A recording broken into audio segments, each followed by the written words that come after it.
Sam Rohrer, there's a lot of news coming out of the Ukraine, coming out of Eastern Europe, and I know you've got some very interesting news and things to say about it, some things that are not being heard anywhere else except here on the Conservative Commandos radio show. But a news item today, NATO to boost forces in Eastern Europe, and that they see no Russian pullback. NATO studied new steps to bolster its military presence in Eastern Europe on Tuesday, while saying it saw no signs that Russia was withdrawing tens of thousands of troops from the Ukrainian border. Foreign ministers from the 28 members of the Western Military Alliance met in Brussels for the first time since Russia's military occupation and annexation of Ukraine's Crimea region triggered the worst East-West crisis since the Cold War. Sam Rohrer, I've said it here before, and I'll say it here again. We have been very lucky for the first 5 years that Barack Obama has been in the White House, that we haven't gotten it into a mess like is going on in Eastern Europe, and I'm afraid our luck is running out. Well, Rick Trader, I think that could be. There's a lot of speculation. I will say, with some commentary here, and I'll basically judge or say where some of this information is coming from. We have had guests on this program in past weeks that have given some very, very, very good commentary. Paul Craig Roberts was one. He gave commentary that a lot of folks haven't heard, not all would agree with necessarily. We have talked to many others. It so happens that in this case, in my role as not just a guest or the co-host here with you on the Conservative Command radio show, but I serve as president of American Pastors Network, and we focus on pastors' issues and so forth. Well, one of our individuals here happens to be in the Ukraine, and has been for the last couple of weeks, and being invited to go over there by people on the ground and to assist with a number of different things. I'll just leave it at that. However, when information began to come back from him a couple of weeks ago, it really began to shed some significant light, and being able to compare a view that's right on the ground with some that we've had, like on this program, who tend to view it from 10,000 feet. Let me say this, first of all, is that what we're seeing in the Ukraine is not just an assault by Russia against Ukraine, or Russia to gain control of Ukraine, although they clearly want to. The European Union and the United States and NATO and the International Monetary Fund, all working together, also want control of the Ukraine. And whereas Russia and Putin did and were paying people on the ground, Rick Trader, to go in and make trouble and to help disrupt the previous president that was there, because he was a bad guy. Everybody would agree he was like an Al Capone of guys. That Putin put him in place. He knew he was a bad guy and knew that the people would ultimately come to hate him as an excuse then for Russia to come in and replace him. But on the other hand, the Western world knew that this guy was a bad guy too, and so they go to the people in Ukraine and say, you want to get rid of this bad guy? And they say, yes, we'll help you. So really, there were efforts by the U.S. to pay people on the ground to disrupt, as well as there was Russia paying people on the ground to disrupt. Well, obviously that happened. That president's out, and there is an interim president there now who happens to be a, believe it or not, he's a speaker of the parliament there, but he's also a preacher, and there's a connection there because of where he's coming from that with us. Now, that being established, there are viewed by the folks there in the Ukraine that Russians are on the border to the tune of over 150,000 people, soldiers. Most of our reports have them down in 20 to 50,000. So there's a big difference right off. Now, when you say our reports, well, most of the U.S. Information that you will see sets around 20,000, maybe 50,000. Okay. They're saying, without a doubt, there's 150,000 or more. Okay. And that they clearly have moved against Crimea. We know that. We'll talk about that a little bit more later. But they also have troops down in the southwestern part of Ukraine, in Moldova, and they are up on the northeastern side of Ukraine. So they've got it pretty much surrounded. They have their hospital camps set up for a prolonged battle.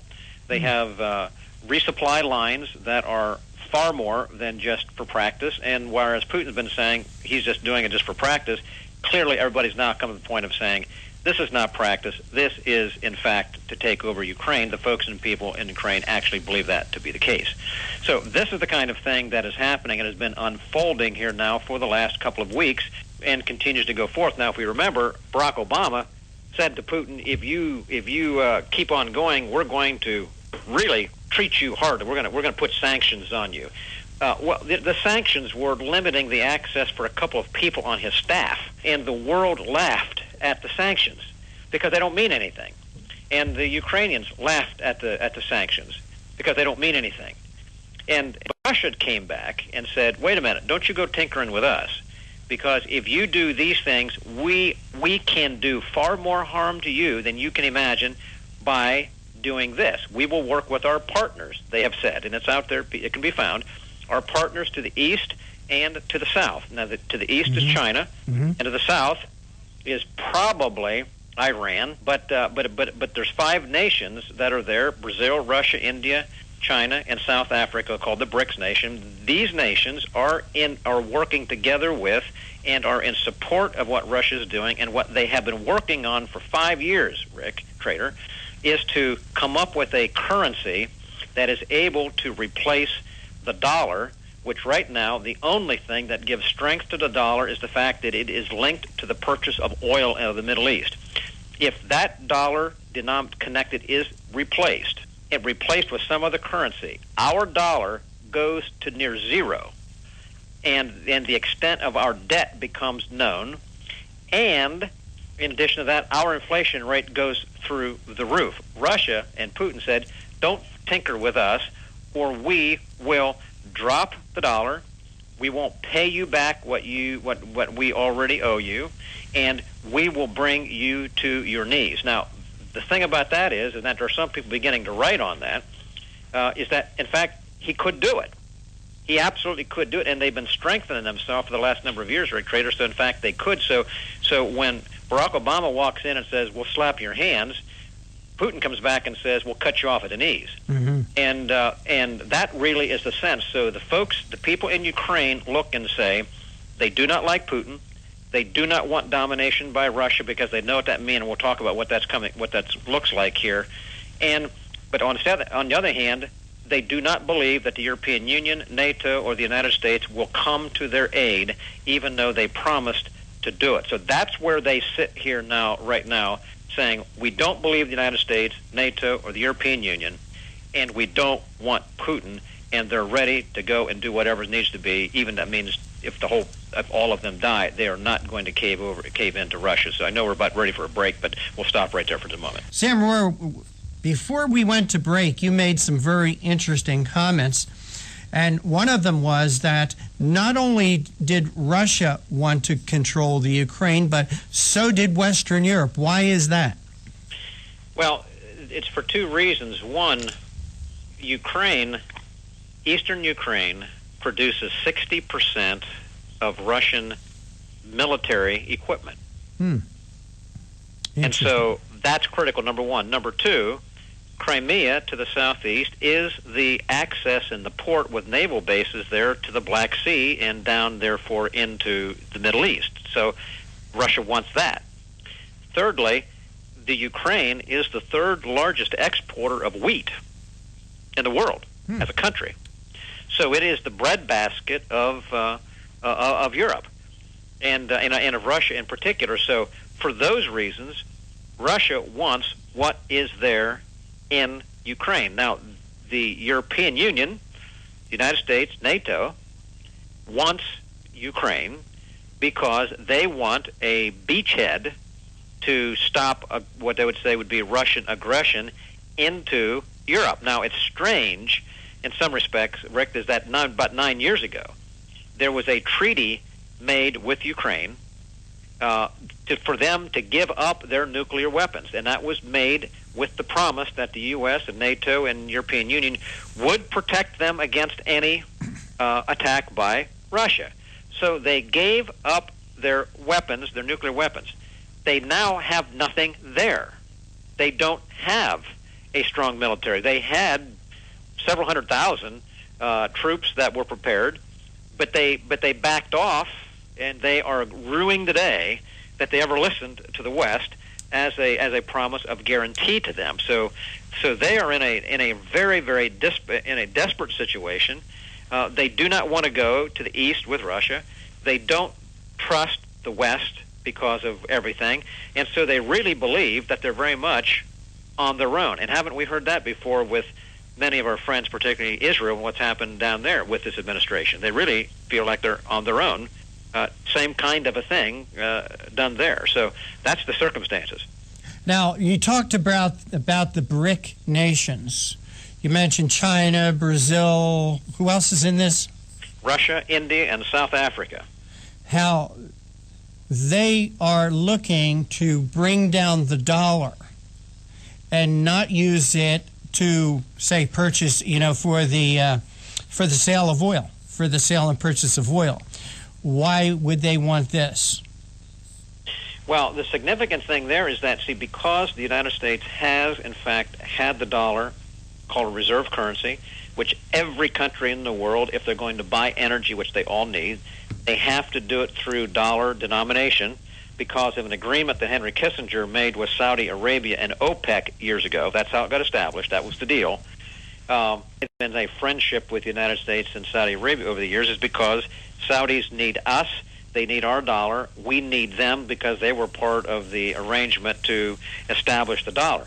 But the problem is that as we spend more than we have, which right now the trillions of dollars in debt, and we're spending more here than we have, this nation has had to go overseas to its trading partners, Japan, China, Russia, as the three big ones, and say, we want you to buy more of our dollars, basically loan us money in order to keep things going. And they have believed that as long as they have these countries over the barrel linked to our dollar, we can effectively kind of make them invest more and more because they're already invested so highly now. It's almost like, at what point can you back out? Afraid you're going to lose everything. So we are indebted to China, to Russia, and to Japan.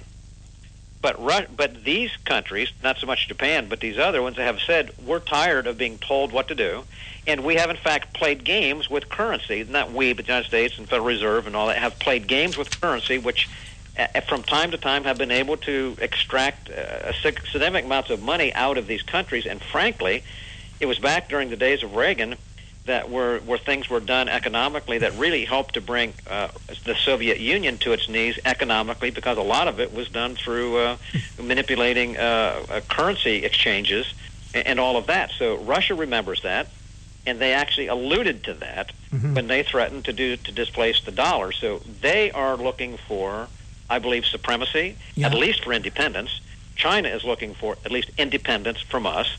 And it so happens that you've got those big players been working on this for now 5 years, and they really believe that they are in a place where they can actually say, we are now, and actually the last few days, they have begun to trade in something other than dollars.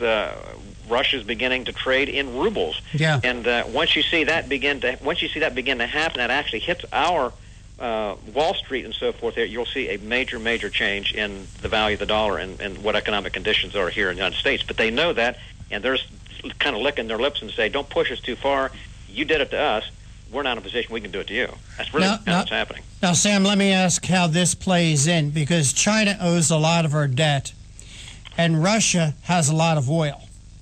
And, in fact, Russia actually controls natural gas going into Western Europe, and at any time they could shut that pipeline off. They could cut that off. And so what my question is, how does the fact that Russia is a major oil export player now, and the fact that China owns so much of our debt, how does this play into it? Well, it plays into it in that when they threaten, it actually carries weight. I mean, if China were to say, all right, we're not going to buy any more of your dollars, and they've been backing out. They have been, so they've already been putting pressure on us, which is why the new chairman of the Federal Reserve yesterday, Yellen, made it very, very clear she doesn't see any change. The pressures, she says, are there that they're going to have to keep printing money. Well, the pressures are there. She didn't cite it, but the pressures are there because of these kinds of threats, and there's no option because we are spending more than we have. And where do you get the money from? You either borrow it from these folks who are not doing it anymore, or you have to print it.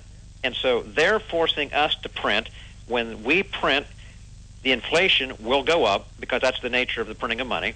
And they sit to the side and they're saying, well, we're just going to wait because this big nation can't fund what they're spending. They're overspending, and they are weaker economically now than they were 5 years ago. And Russia, some years ago, was weak, but they've taken the last 15 years and really brought themselves back up, rebuilt their economics, rebuilt everything at a lot of the Western dollars. And now they're sitting in a position where they say, don't threaten us. We actually are stronger, perhaps, maybe, than you are. And that is not a threat that should be looked upon idly. Now, Sam, we only have about 3 minutes left in this segment. Do you have any other news from that area you wanted to let our listeners know about? Yeah, I do, Rick. I just want to put this as well. This is something that's not been out there, in that in the Crimea, it is clearly established that the Russia and the KGB is in full force in Crimea. They're taking that over, as we know, after the vote. And these are some of the things that are happening. They have taken church property. They have confiscated church bank accounts. And this last week, they were calling in pastors from all different denominations and ordering that they turn over their church membership list. In addition, last week, they began to call in people there who hold Crimean or Ukrainian passports and telling them to surrender them and that they would replace them with Russian passports, Rick Trader. But unfortunately, on many, many, many of those Russian passports is an address that is in Siberia. Wow.